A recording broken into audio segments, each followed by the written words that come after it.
Welcome to 5 Minute Pitch. I'm your host, Liz Saunders.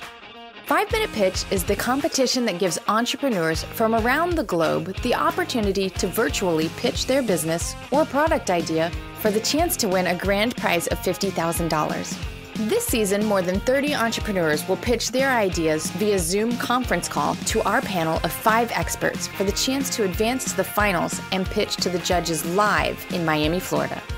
Our panel of expert judges includes Greg Mercer, 8-figure Amazon seller and the founder and CEO of Jungle Scout. Michael Jackness, a serial entrepreneur who has spent the past few years building a high 7-figure e-commerce conglomerate while blogging and podcasting about all of it along the way at Ecom Crew. Steve Chu, the son of 2 tiger parents, Steve Chu started 2 7-figure businesses while working full-time as an engineering director. He now runs Bumblebee Linens and MyWifeQuitHerJob.com. Scott Voker, a serial entrepreneur who went from a construction worker to building multiple 6- and 7-figure businesses. He is also the host of the Amazing Seller podcast, a top-rated business podcast that has over 12 million downloads to date. Today we are joined by guest judge Andrew Udarian. Andrew has started and sold multiple e-commerce businesses and is the founder of E-Commerce Fuel, a private community for 7-figure plus e-commerce sellers. Coming up on 5 Minute Pitch. Guys, nice to meet you. My name's Christian and I'm a grower. Is that the deal though? So you got to be careful on what you use for keywords for this product because there's still, Amazon's still a little funny? I was kicked off last year because I did a video product upload. Okay. And I wasn't careful enough. I had some cannabis in the background. If you win, what's the $50K going towards? Definitely give me legal advice so I don't get Tommy Chung bombed on here. It's not very legal. I don't want paraphernalia problems. Today we welcome Christian from Canada, who has developed a product to help people grow good cannabis more easily in their homes. With the rise in the legalization of cannabis, this seems like it could be a viable niche for a successful business. I feel nervous. I've been working on my 5-minute pitch, been testing with friends and family and everybody. I think I got it. What I'm excited about is meeting the guys. I mean, this is Amazon royalty. Yeah, this is going to be great. We'll see how it turns out. Hopefully it turns out well. This is 5 Minute Pitch. Hey Christian, how you doing? Good, how are you? Great. Great. Welcome to the 5 Minute Pitch. Your 5 minutes starts right now. Guys, nice to meet you. My name's Christian and I'm a grower. As a grower, I have a lot of obstacles to overcome to actually successfully get this plant to harvest. One of those problems is I use a style of growing called scrog netting, which stands for screen of green. It's a way of using trellis netting and low stress training to grow plants flat to take advantage of the grow tent lights rather than like a Christmas tree. So basically like a flat bush rather than straight up. With this technique, I have to buy a 4-inch mesh trellis net and a 6-inch mesh trellis net, cut it to size to actually fit my grow tent, and then attach it to the tent poles so it stays firmly in place. Now, a problem with this, it's the trellis netting you get on the market is really hard. So as the plants get intertwined in there through your scrog screen, when you're ready to harvest, you got to cut it all out, cut out the zip ties, take your plants out for harvest, and then when you're ready to start all over, you got to do it all again with another 4-inch net, another 6-inch net, and some more zip ties. Now, what I did to solve this problem was I created a flexible version of those same 4-inch and 6-inch mesh nets. So you don't have to cut it anymore. One size fits all for grow tents. Christian's flexible nets allow them to fit multiple tent sizes, and they also include hooks to attach to the various tent poles. The flexibility of these hooks allow for maximum reusability for multiple growth cycles. Now, another problem I have as a grower is the grow tents. They're not made for cannabis. The problem with these things are we need to exhaust heat from the lights and from the environment through the top of the tent using a fan system and usually a carbon filter to scrub the smells or anything like that. As we're exhausting that heat, grow tents just have manual flaps on them to allow for passive airflow back into it. Cannabis itself is a photosensitive plant. When it's in its 12 hours of dark cycle for flowering, like this one is, you can't have light in there. No light leaks at all. It creates hormone issues and can ruin your crop. So as growers, we've all just figured a way to make those tents work by using that same exhaust fan, adding a secondary exhaust fan on the bottom of it. So when that one kicks on to suck air out, we have another exhaust fan using one of the lower ducting ports, pushing air into the thing. So we're not even using those manual flaps that all grow tents have. What I did to solve this is actually made a downspout on my grow tents to where as you're exhausting the air from the heat out of the top of it, it passively lets enough airflow in to replace that air, but it never lets light in. It's a blackout system. So there's nothing to open and close. It just works automatically. Christian also made some design improvements to his grow tents to better aid plant growth. He is making and improving his products because he feels that the home grow market will be huge when federal legalization finally occurs. There will be a number of large corporations growing and selling mass-produced cannabis, but he feels they will not be able to achieve the same quality as the smaller home growers. I don't think I'll ever be the biggest in the country. I'm not even looking to be, but there are some serious problems in the industry for us home growers, and I'm just trying to fix those and just have some niche products. My nets are doing great. My tents, I don't know. I'm not very good at selling them. Maybe you guys can help me with that. But yeah, I just want to be a niche. I have my own website, growerscrognets.com. I sell them on Amazon just fine as well. And I'm just happy to be part of the industry. Cool. Great presentation. We'll be right back after a quick word from our sponsor. Well, hey there, what's up? It's Scott Voker from the Amazing Seller Podcast. Do you need high-quality professional graphic design work done for a new or existing product? Well, if you do, you're in luck because Outline-Matic is a top-rated US-based graphic design company. They do logo design, package design, inserts, EBC, and so much more. And they do it all with unlimited revisions. They've helped over 2,000 businesses to date, and they want to help yours next. So all you have to do is head over to OutlineMatic.com for your free consultation. OutlineMatic.com. Will Christian's Scrognet business move him on to the next round? Let's find out. Can you just kind of enlighten us a little bit on specifically what you're selling here? Is it a kit and it comes with all the stuff you just talked about there? I mean, specifically. All right. So I sell, this is actually the packaging for my net system, and it's a 2-pack net. So 4-inch mesh net and a 6-inch mesh net, as well as metal hooks to attach it. Okay. And this is actually how it's used in utility. So this is the lower 4-inch mesh netting. As you can see down there, hooked to the tent poles with hooks that you can take on and off. It is flexible, movable. All the other ones on the market are just hard mesh netting that you have to cut out. It's a nylon net. And then when you're in your flower phase, this upper one helps support the flowers as they, mature and get bigger, so they don't like fall over and flop around, basically. What are you selling that package for, and what does it cost you to make? It's $24.95 on Amazon. And what's the cost on that? Landed? I'm in it for about $11 landed to Amazon. Is that before Amazon fees or after Amazon fees? That's before. No, that's before. Amazon charges me about $7. Is there anyone else selling something similar to you? I have a utility patent or a provisional patent on it. There's a couple people trying to rip me off, but they're doing a terrible job at it. Currently, Christian is selling between 300 and 500 Scrognets across both Amazon Canada and Amazon US, with minimal additional sales directly from his website.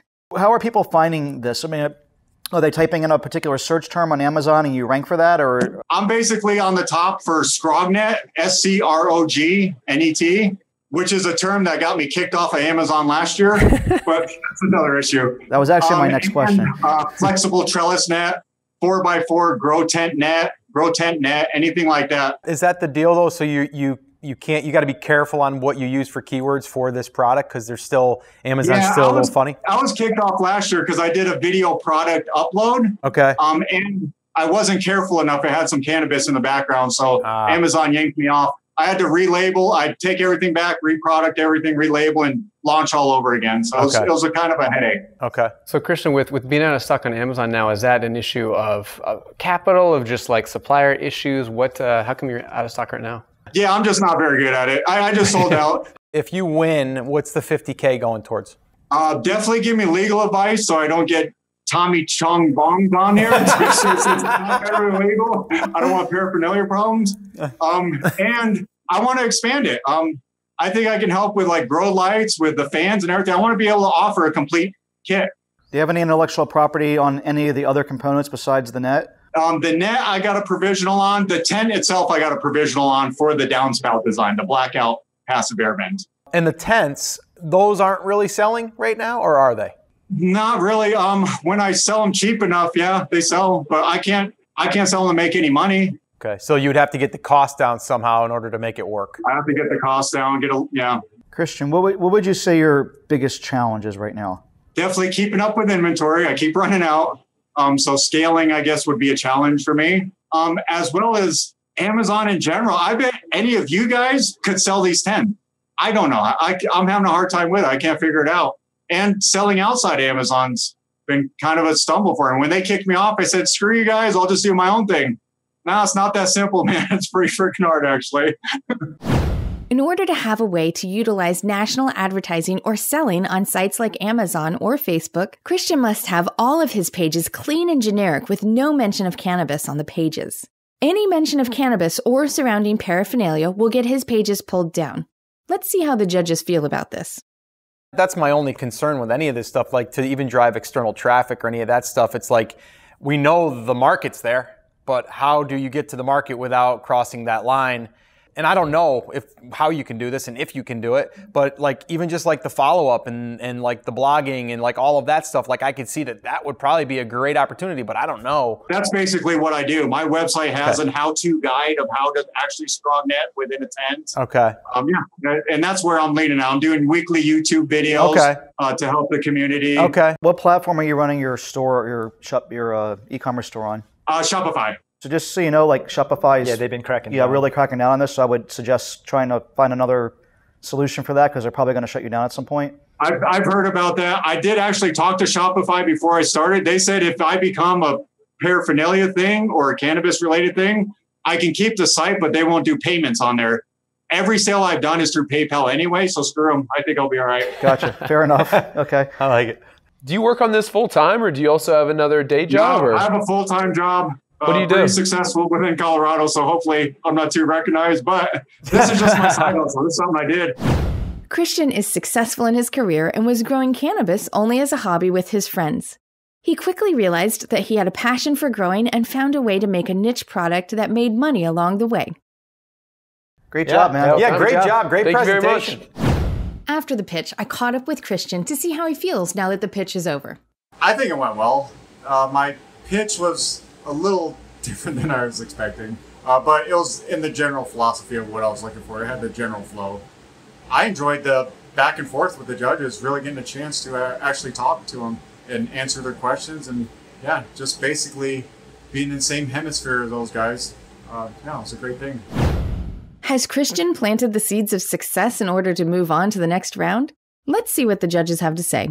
I think all of us agree Christian was a really likable guy.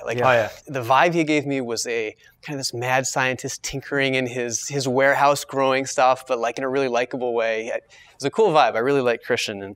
And you look at this market, cannabis market, is just exploding, right? Like it's becoming legal in a lot of places. A couple of reservations I had. One, regulatory issues. He's got to be really careful on Amazon. He's got to be very careful with Facebook and Google in terms of how he markets his product.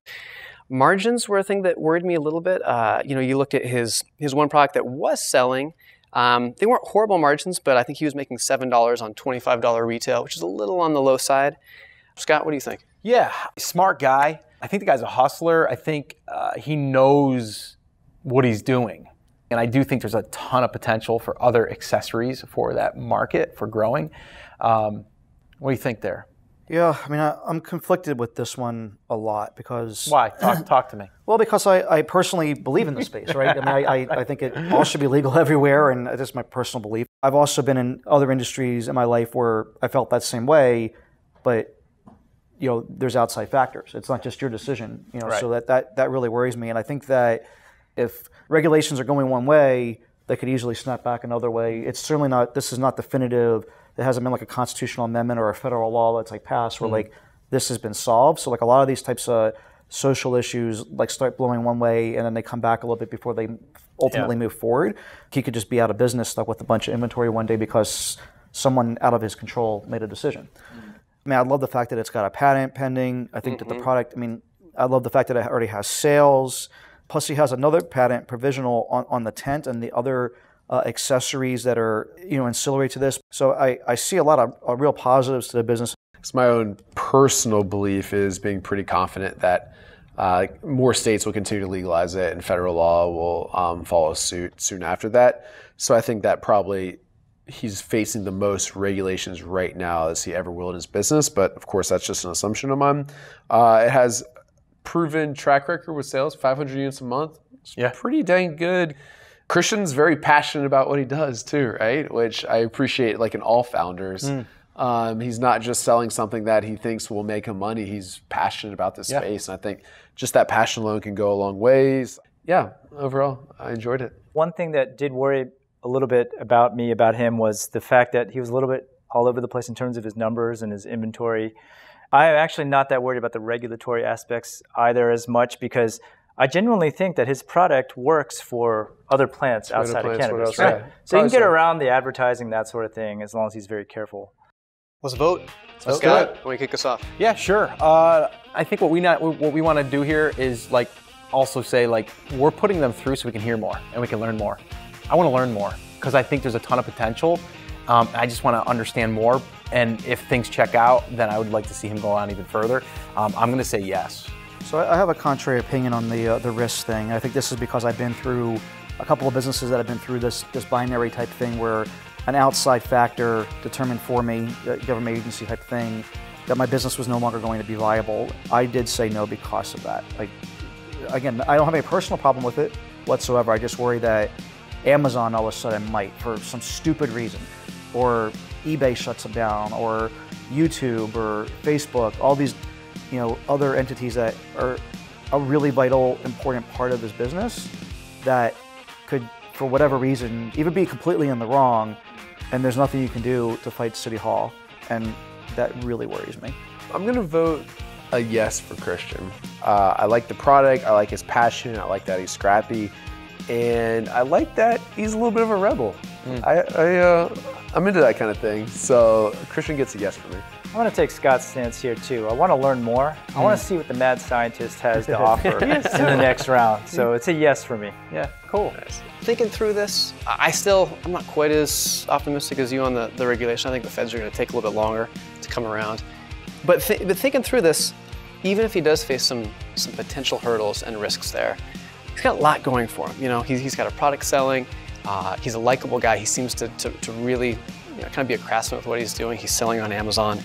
And at the end of the day, I'm going to be yes for Christian. And just because there's some risk there, I think that doesn't totally disqualify him given the other good stuff he's doing.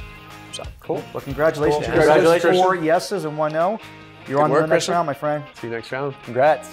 Congratulations, Christian. You're moving on to the deliberation round. Next time on 5 Minute Pitch. Hey guys, my name is Micah Murphy and I am the founder of Grit Army. Grit Army is a brand that provides quality products to the obstacle course racing community. How big is the market? Right now, obstacle course racing has grown. There's even making a big push right now for it to be in the 2020 Olympics, which obviously would be huge. What are your sales like, and how are you selling your socks right now? I'm at 48 sales currently. I always love seeing entrepreneurs that are passionate about the particular thing that they're doing